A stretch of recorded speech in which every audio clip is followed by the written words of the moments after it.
Solomon slips and Koleos is away here. What can he do? Who's he got with him? 2-on-1 if he can pick his moments here. Really big opportunity for Burnley. Koleos! 1-0! Early birthday present for Luca Koleos! Big goal for Burnley. Oh, he took that so well. Hello, welcome to From the VO End. Yes, it's Monday Night Football coming up. Leeds United at Turf Moor. A really highly anticipated clash. I'm Simon Evans, and with me is Justin Connolly and Paul Woodhouse. Gentlemen, this feels like a big one. There's no Premier League Monday Night Football. The eyes of the nation will be on Turf Moor. It's two teams pushing for promotion. Does it get any bigger than this, Justin? No, it's one of those classic 6-pointers, isn't it? If you look at the table, if we beat them, we go level on points with them. If they beat us, that's a 6-point gap opens up then, which is, you know, even at this stage of the season, it's quite a lot, isn't it? Yeah, I'm really looking forward to it. I think it's the most meaningful game that we've had this season so far. We get into that business end of things where every result really counts, and you know, it's got that added bit of spice, hasn't it? Because Leeds is kind of one of our biggest rivals in this division, at least, and there's history there, and I really can't stand Leeds. I hate them. When you ask me to put my finger on why, I don't know. It's just ingrained in me somehow that I just can't.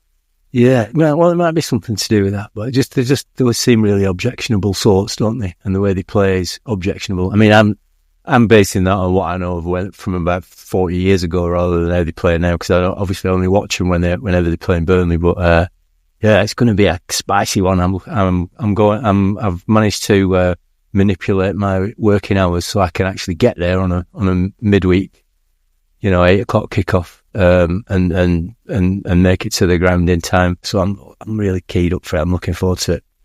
It does feel like a derby, doesn't it? I mean, we'd really annoy them down the road if we said it's our real derby now, and it isn't. There's something different about Rovers. But I don't know if it goes back to the 70s, that dirty Leeds team of Don Revie that a lot of clubs really disliked at that time. And obviously there is a bit of a Burnley history there with Norman Hunter ending Frank Casper's career with a shocking challenge in one of the games. But Woody, I mean, if you go in a pub in Skipton or Keighley, on the edges of Burnley's support catchment area that are sort of divided between Leeds and Burnley, aren't there? Yeah, there is. And kind of understandably so. But like you say, I think it's one of those things that kind of gets passed along, the unpleasantness of Leeds, doesn't it? And they always seem to be, they always give it the big Charlie. They are a big club, It's always more entertaining when, they fall apart. And what I think it's going to be a funny one for Leeds. What do they actually do? Do they come and try and play that more natural attacking style, or do they understand that playing Burnley at home is an opportunity to, sit back a little bit, frustrate us, push on us, and press and do what other sides have done? Do they change it up a little bit? Do they think, well, we'll take a point? Yeah, I think it could be an interesting in terms of how they set up for the game, and especially considering how we played against Plymouth. If we take any of that onto the turf, it could be a different proposition altogether. So it's, like Justin says, like anybody would say, it's a testy one, isn't it? It's one that kind of gets the hairs on the back of your neck going a little bit, doesn't it?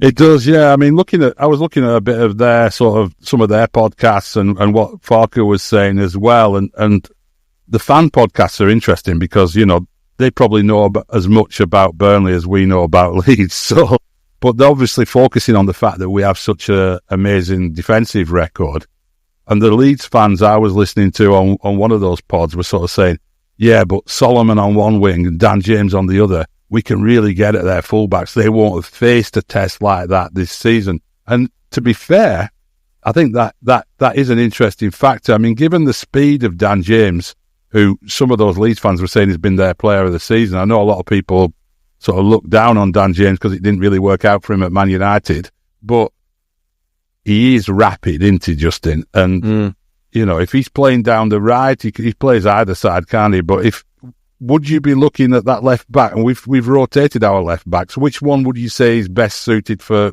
going up against a speedy winger like James? Well, it's got to be Humphreys, hasn't it? I think he's got a bit of a track record of playing Humphreys against the stronger sides, and if they have got that threat down that side, that might even mean, bringing Hannibal back in for Foster. So, I mean, I know Foster does work hard and does track back, but if we need a little bit more insurance down that left-hand side, then maybe we play somebody a little bit more defensive further up the pitch as well. And that's a shape that's worked for us. We've done well. We've won games playing that way. So I don't think it's particularly bluntens the attack a bit. But I think if we start planning to pick our side based on what we think their perceived threats are, then there's a little bit of a worry there for me that we might just go back to that sort of that more negative defensive way that we were playing. I think the way to do it at home is not. I understand that we did a bit of a job on them at Elland Road. We played very, very deep and hit them on the break with that fantastic Koleosho goal. But at home, you've got to do it differently, haven't you? You've got to take. I'd like to see us get a bit more control of the game and be a bit more forward thinking. So I don't know. It's one of those, isn't it? Do you throw the dice and gamble, or do you hold your cards close to your chest and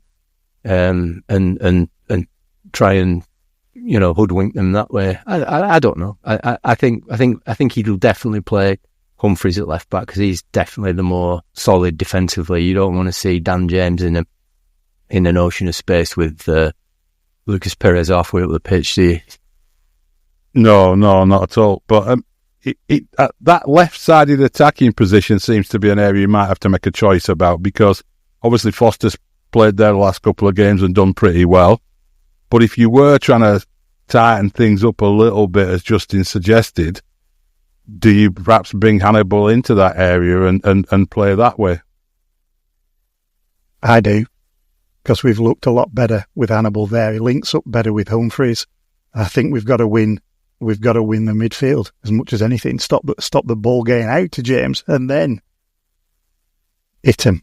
I think it makes a lot of sense to bring Hannibal back and just to shore up that midfield, because I think we'll get overrun otherwise, and it'll be a little bit of it might be a bit of a scary watch at times if we're not careful. So I would definitely bring in Hannibal, and then you do Foster on the bench, or you could play him up top, drop Fleming a little bit deeper, but let's not get too clever. Yeah, really switching things about there. But I'm presuming his midfield is going to be the same with Laurent and Brownhill ahead of Cullen.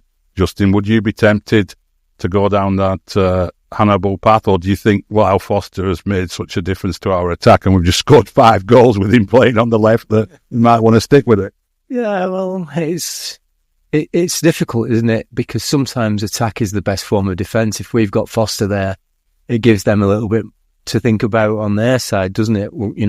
About how aggressive their fullbacks can be. If you're sort of pressing high with some quick players who can get in behind them like Foster can.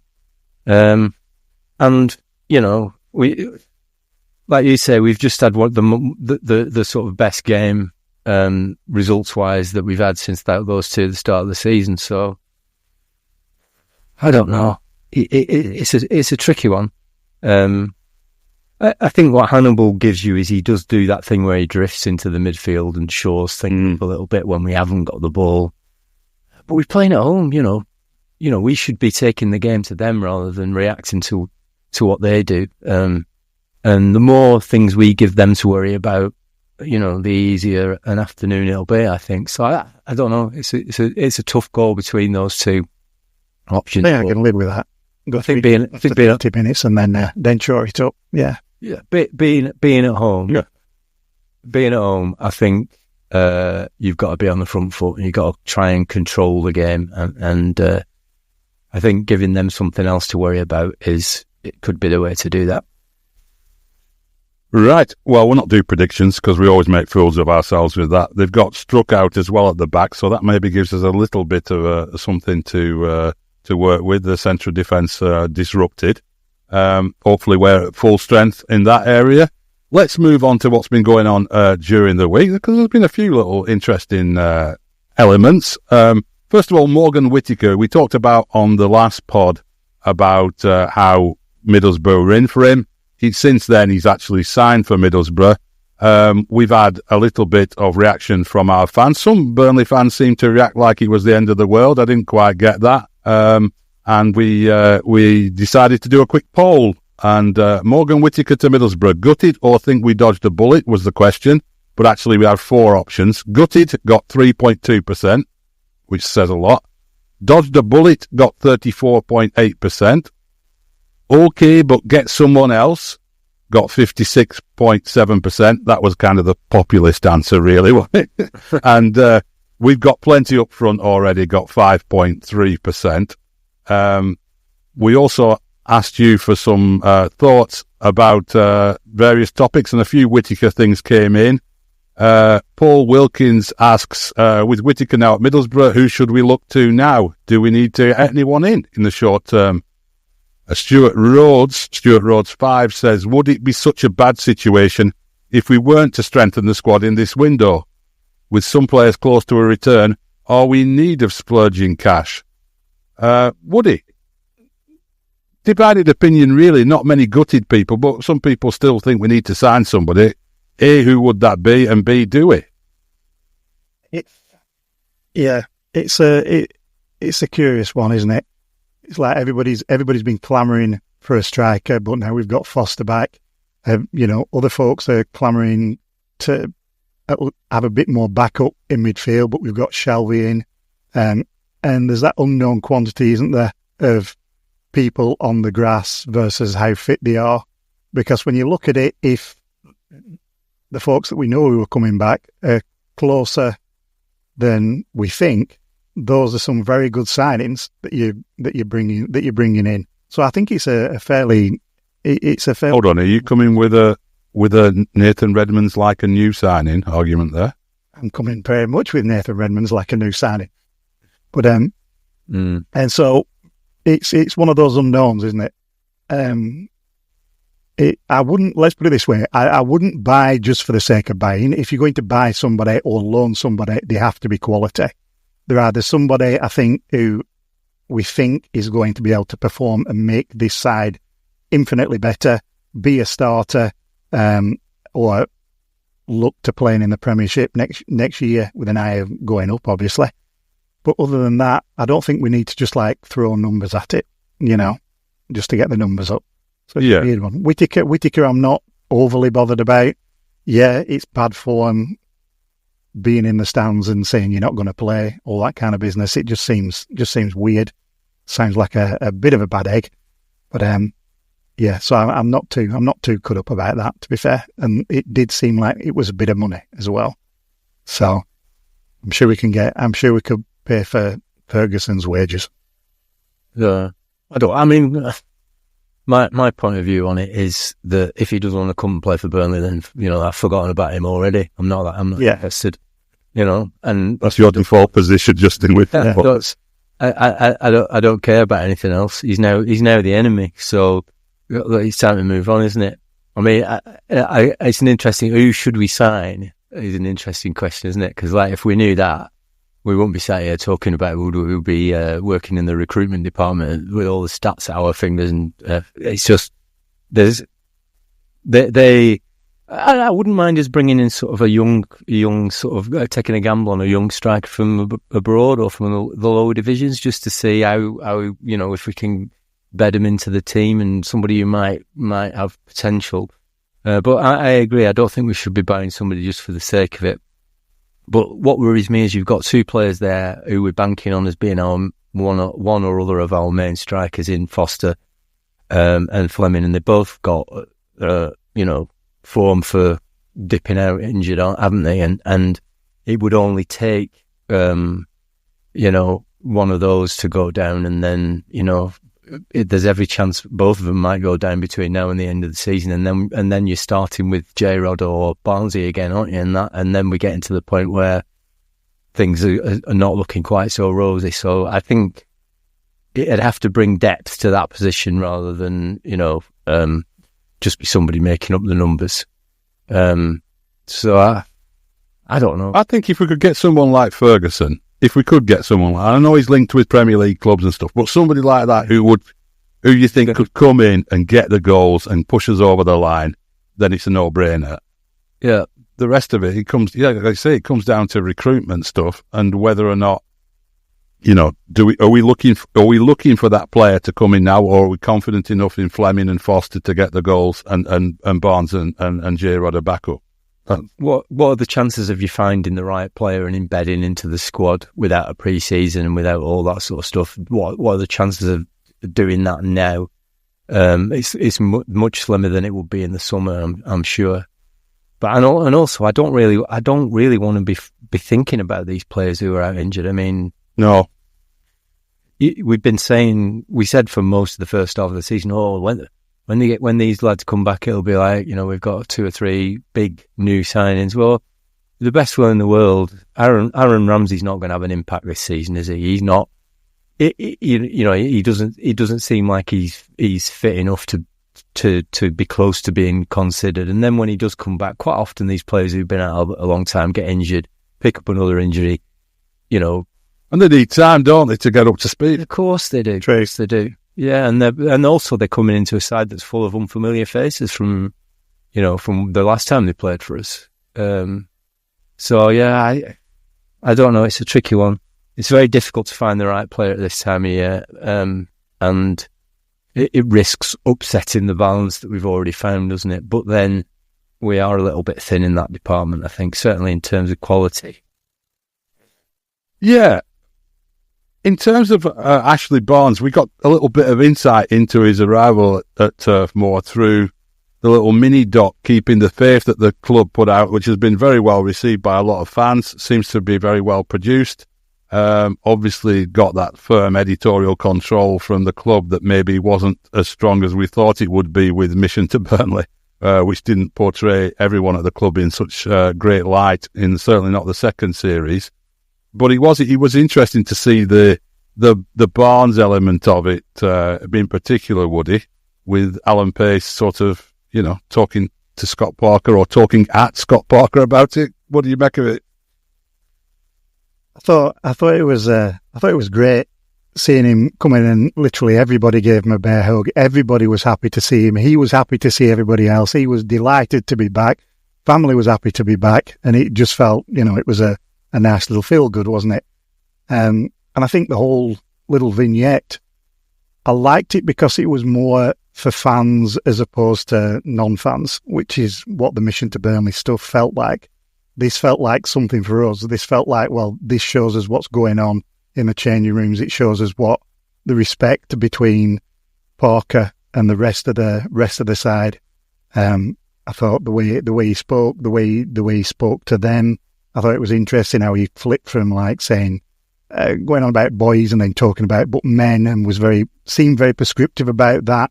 And they were all very receptive to the way he was talking and what he was talking about, and obviously delighted about getting 2 days off. But I thought it was quite entertaining as he was either dipping into his soup or his spotted dick and custard or whatever, and little Al, just mentioned it to him and he went, yeah, all right then. He didn't even say, yeah, all right, then he just nodded. No, he did. He just nodded, didn't he?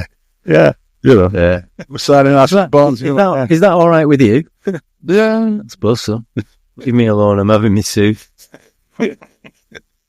But, everyone did look happy to see Barnes, and it was, but, you do wonder with the impact Barnes has had so far if he was quite an expensive signing for a mini documentary, really, because it's like, that's been the biggest impact he's had, really, so far. It's a bit unfair. I know he hasn't had much chance, has he? But it was quite a good little clip, though, wasn't it, Justin?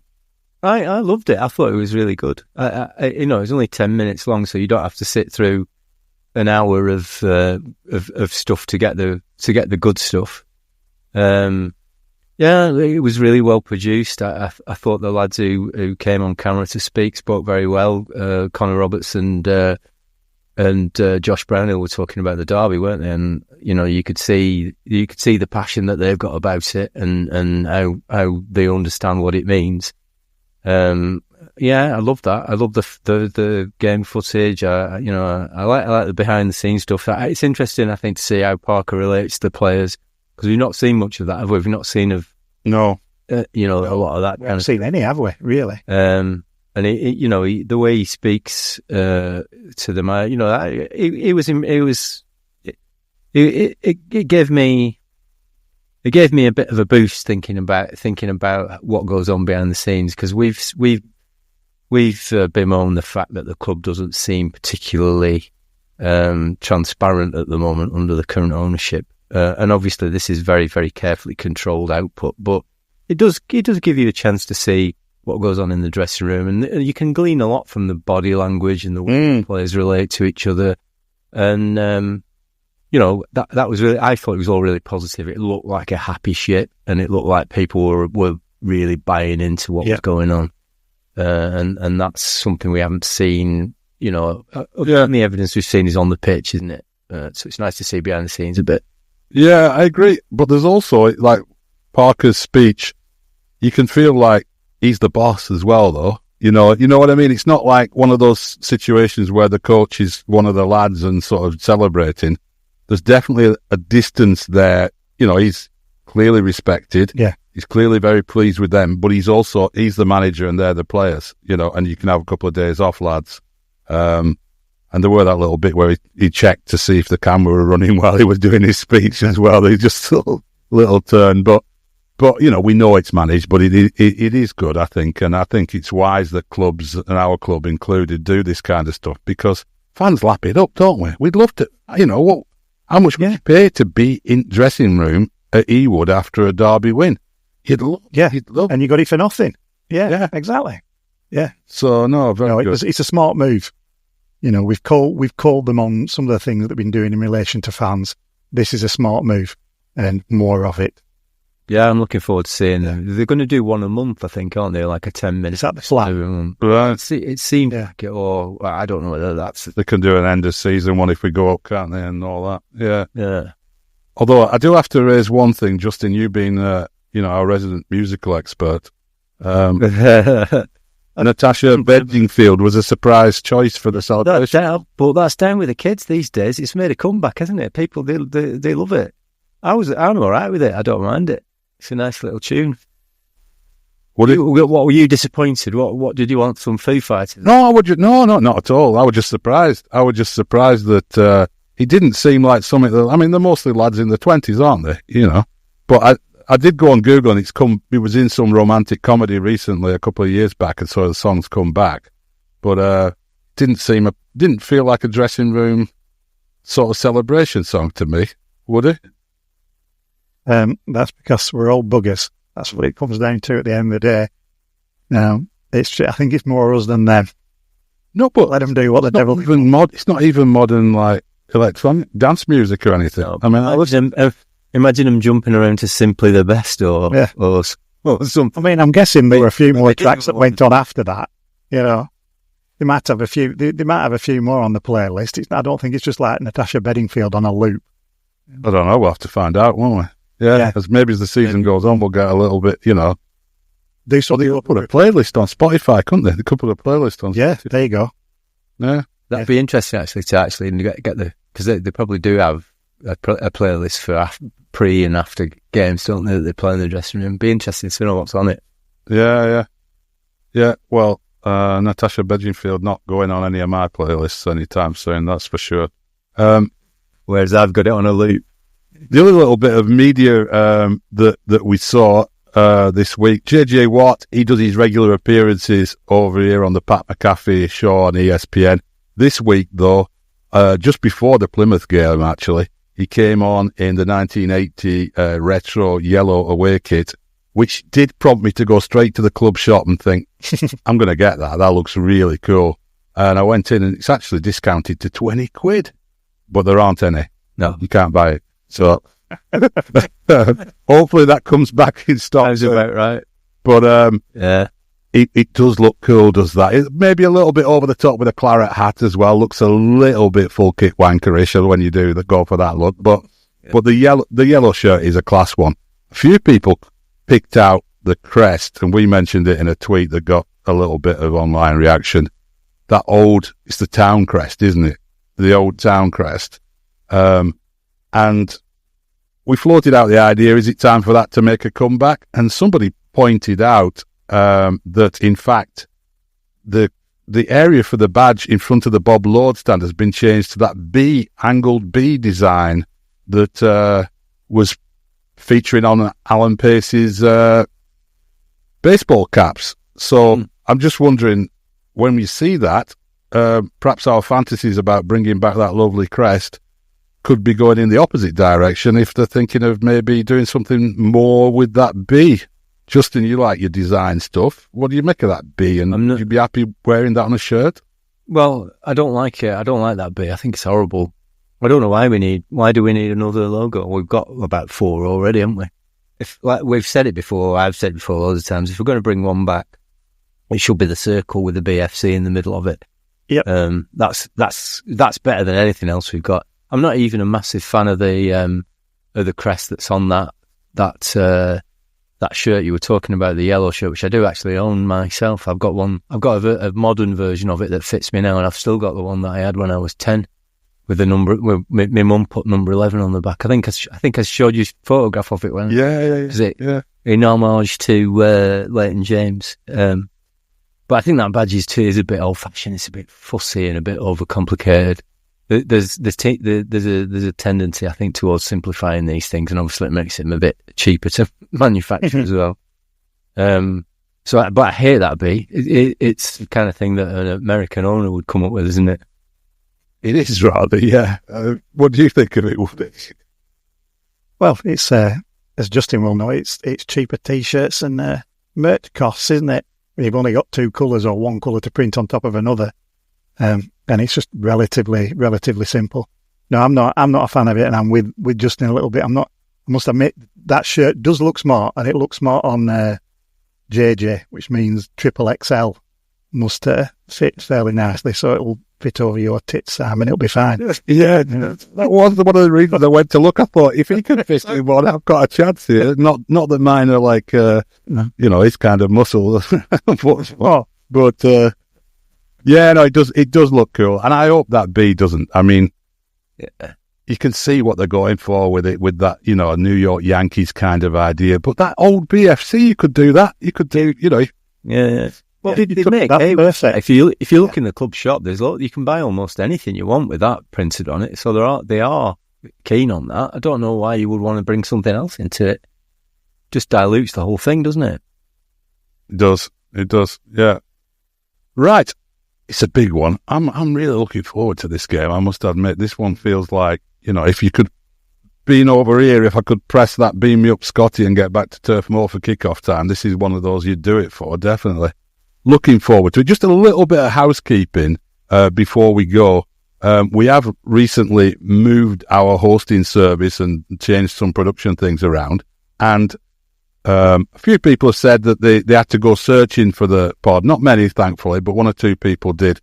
What makes it a lot easier for everyone is if you just follow or subscribe, especially if you're on Spotify or Apple, because it just goes into your feed then. I know most people are already doing that, but there were a few people contacted me saying they weren't able to find it. It is out everywhere in the same places. You just might need to either refollow or resubscribe, possibly if something's happened there. So just check you are doing that. It also does us a favour as well, and helps boost us up a little bit in some rankings and so on. Thanks very much for joining us. We'll be back after that Leeds game with talking about whatever happened. Who knows what could happen? It's a big one. Enjoy it, and up the Clarets. How many times do I have to tell you? Stop moaning! Not going anywhere. I've never been happier. Only to wake up in a whole different world.